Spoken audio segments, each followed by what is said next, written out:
Actually, hindi. I'm from the future. Pero that's not important. Kasi, kaya ka nadala dito, meron kang message na kailangan mong pahayan sa mundo ito. Kaya you need to listen to me. Wow! Ang unang kailangang maintindihan ay ang mga kwento ni Cavalieri. Sabi ni Cavalieri, a curve can be considered as the path of a moving point. And then each curve is made of an infinite number of points called indivisibles. He used this concept to find the area underneath many different curves. Pero he was never able to formulate his techniques into a logically consistent foundation that others accepted. Ang susunod na guy natin ay si Wallis. Si John Wallis, ang contribution niya to the integral was to derive the algebraic law for integration that alleviated the necessity of going through such a lengthy limit analysis. Basically, he made the reverse chain rule. At ang huling guy natin ay si Fermat. At ito ang contribution niya. Though previous methods of integration had used the notion of infinite lines describing an area, Fermat was the first to use infinite series in his methodology.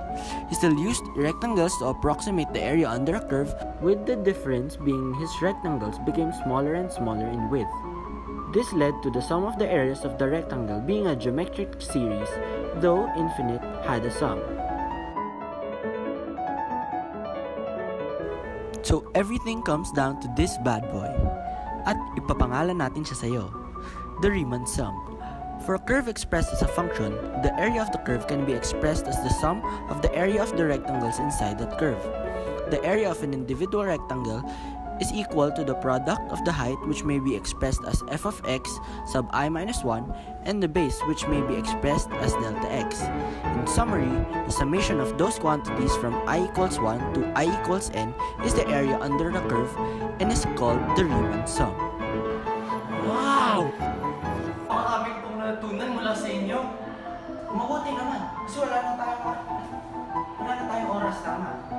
Simple lang naman yung mensahe. Kailangan mo ito ipahayag sa mundo. Okay? Yan.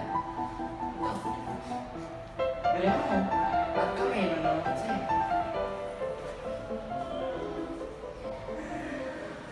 Wow!